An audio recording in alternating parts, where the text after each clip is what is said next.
Hello everyone, welcome to Visionary Classes. Here we are with the lecture number 10 on the JNU Environmental Science MSc previous year 2019 paper. I request you to subscribe our channel and contact us for the latest study material in this number.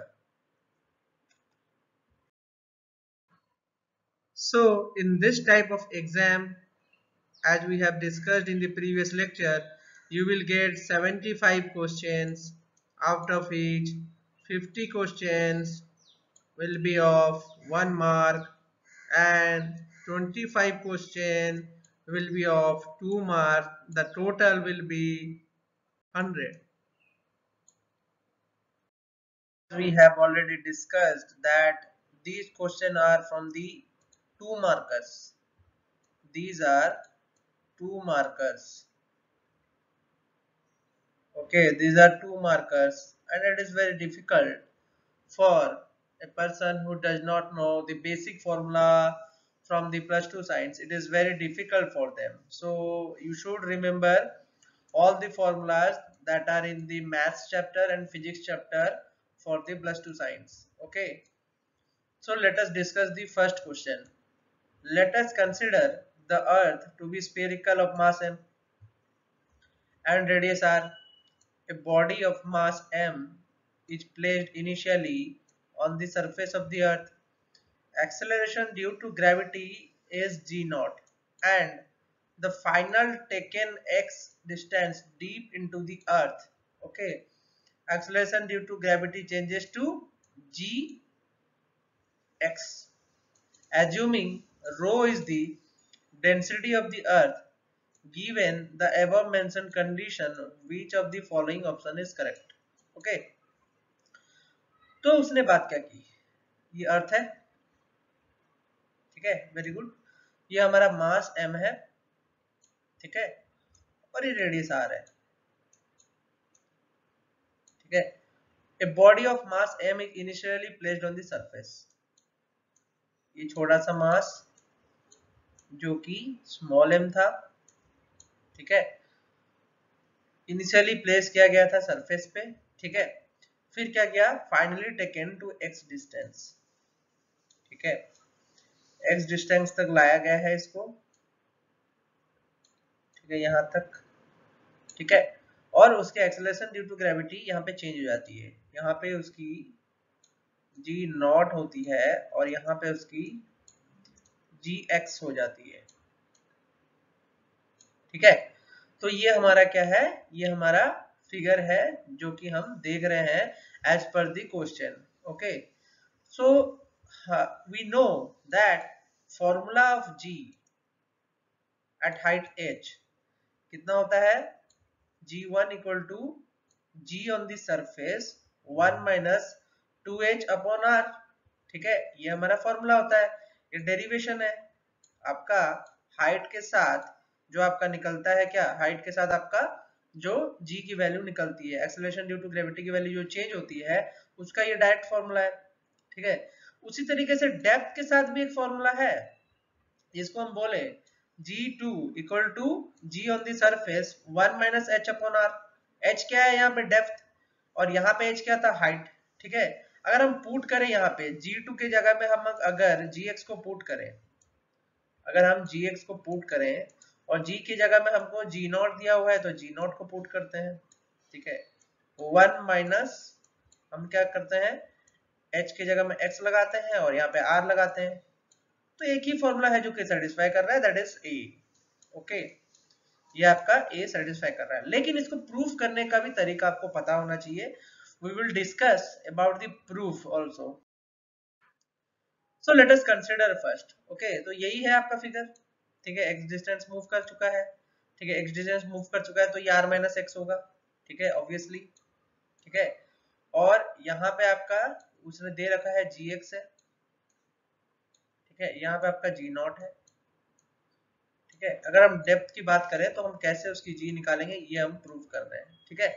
तो let us consider first बात करें g की formula. Acceleration due to gravity की जो formula होती है वो होती है universal gravitational constant into mass of the earth upon r square, ठीक है।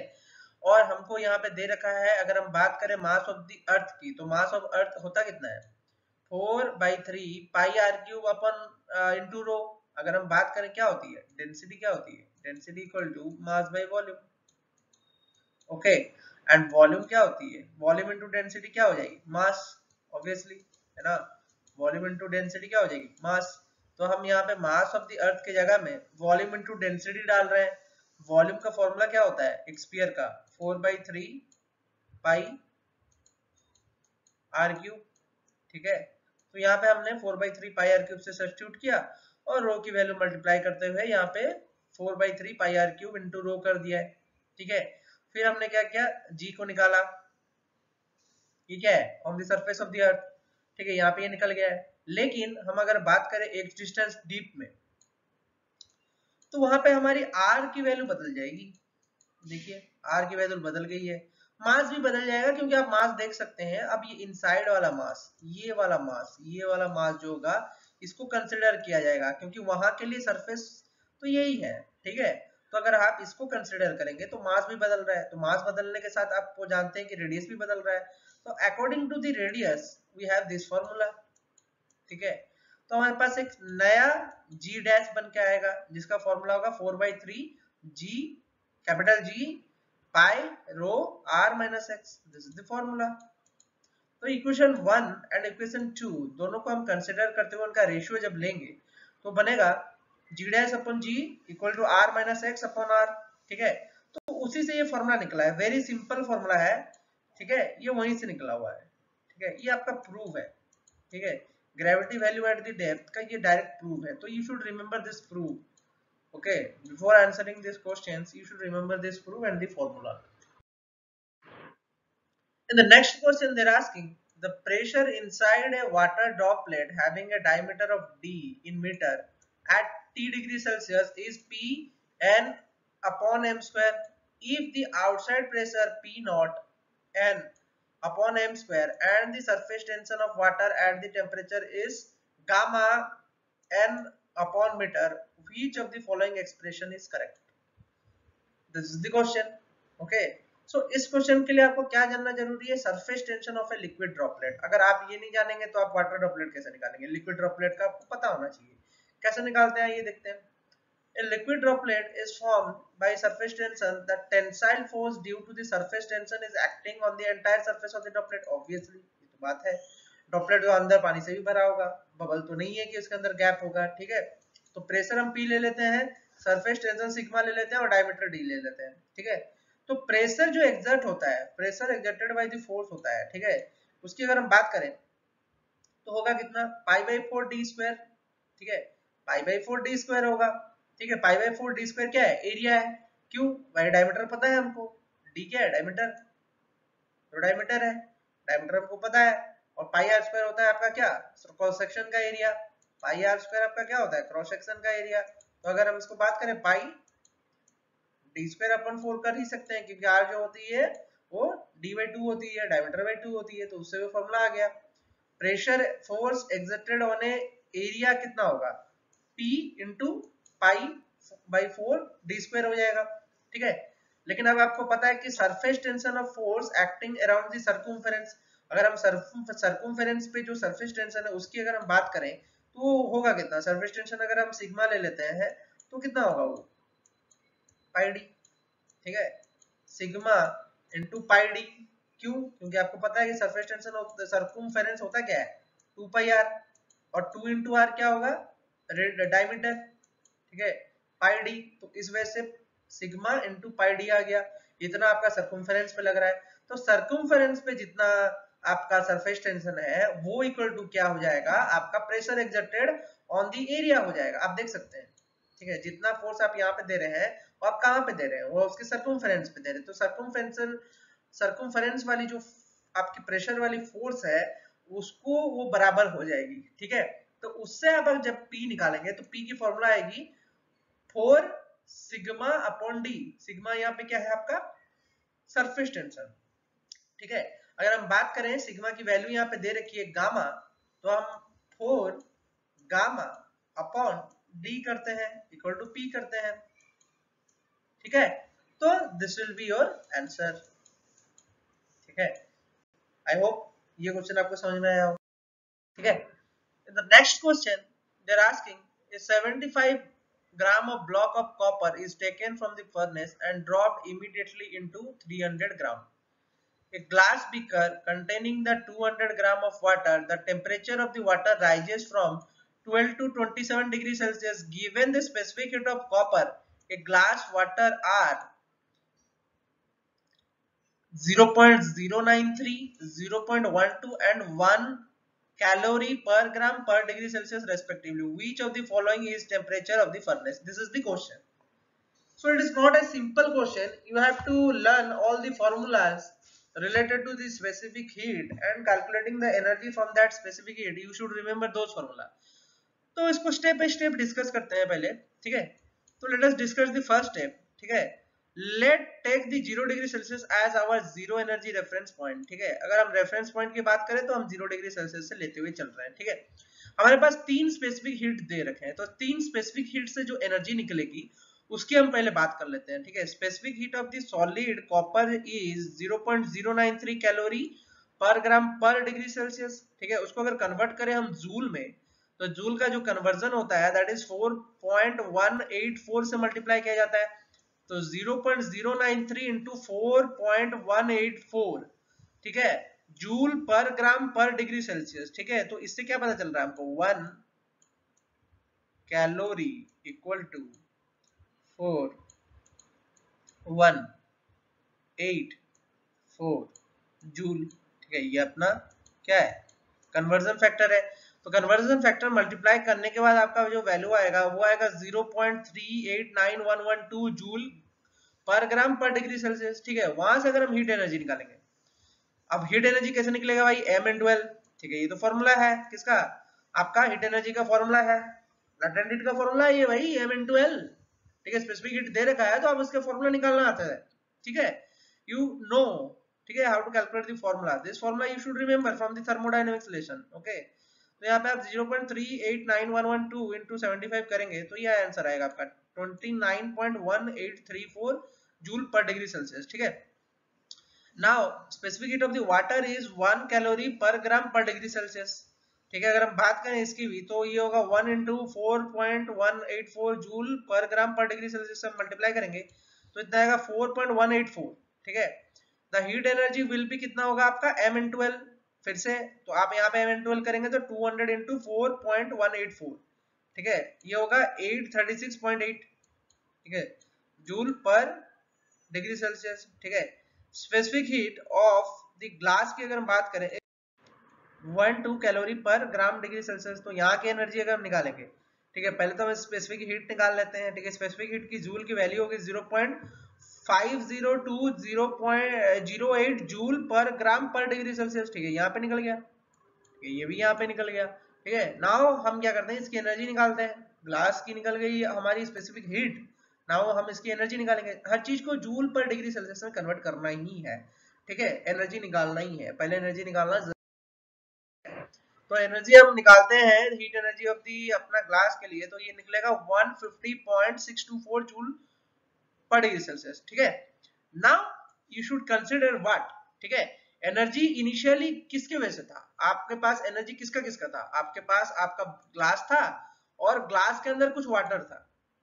ठीक है, तो वाटर एंड बीकर जो था वो था इनिशियल एनर्जी वाले स्टेज पे। ठीक है, इनिशियल एनर्जी की हम बात करें मतलब ई स्टार्टिंग की, तो उसको कैसे निकालेंगे, उसको निकालने का एक ही तरीका है, उसको उसके टेम्परेचर से मल्टीप्लाई करो और उनके जो निकले हुए स्पेसिफिक हीट एनर्जी, ठीक है, उससे मल्टीप्लाई कर दो।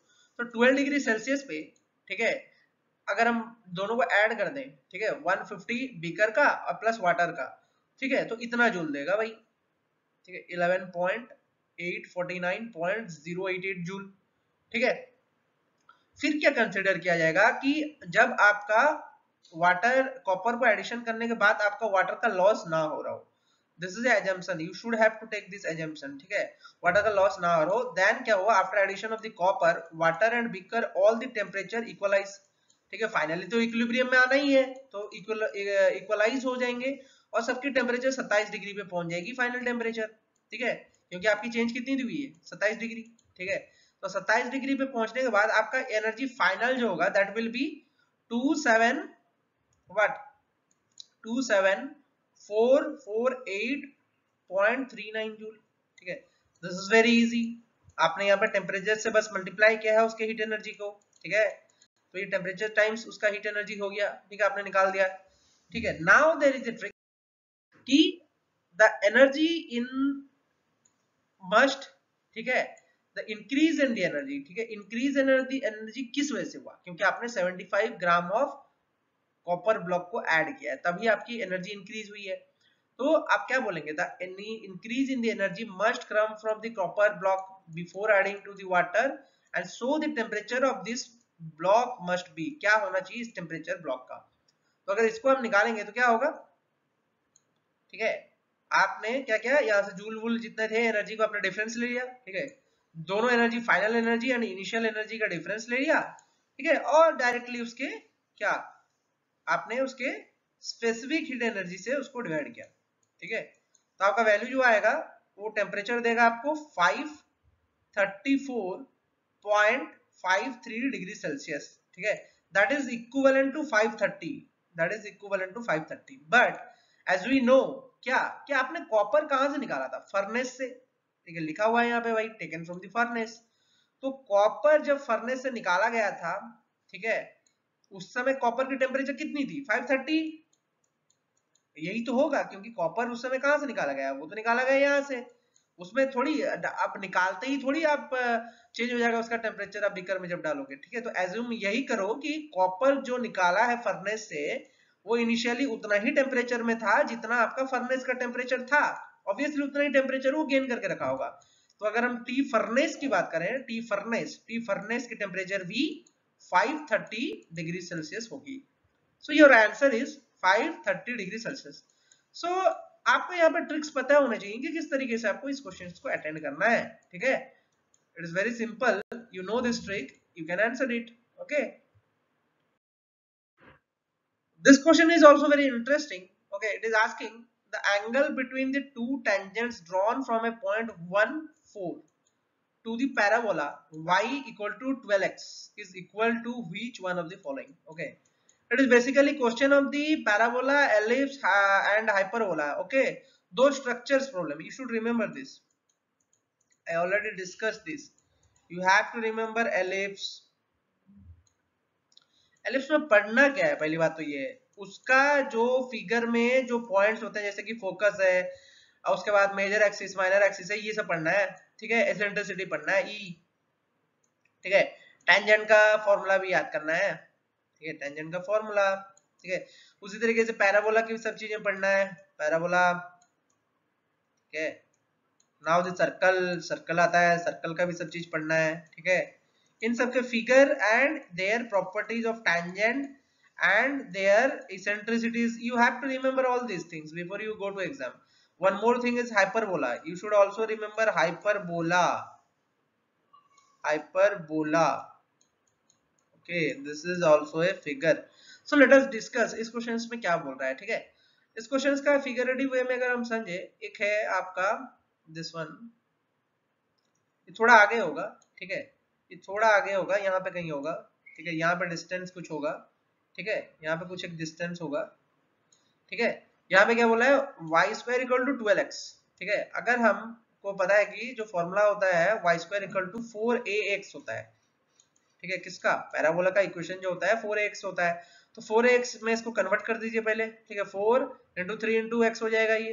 ठीक है, आपने फिर क्या किया? टेंजेंट ड्रॉ किया है। कहां से? पॉइंट से 1,4,1,4 से दो टेंजेंट ड्रॉ कर दिए इस पॉइंट से। ठीक है, एक m1 है एक m2 है। तो we know that angle between the two tangents होता क्या है? tan theta equal to m1 minus m2 upon 1 plus m1 into m2। ठीक है, अब आपको पैराबोला के टेंजेंट का इक्वेशन पता होना चाहिए। ठीक है, पैराबोला के टेंजेंट का इक्वेशन ना पता हो तो इस क्वेश्चन को करना इज डिफिकल्ट, लिटिल डिफिकल्ट। ठीक है, आपको टेंजेंट निकालना पड़ेगा फिर। ठीक है, तो you should remember the tangent formula of the parabola. ठीक है, टेंजेंट फॉर्मूला की अगर बात करें पैराबोला की, that is y equal to mx plus a upon m। Okay, a upon m, this is the formula. ठीक है, अगर पैराबोला की टेंजेंट की बात करें, एक टेंजेंट वहां पे ड्रॉ कर रखा है तो।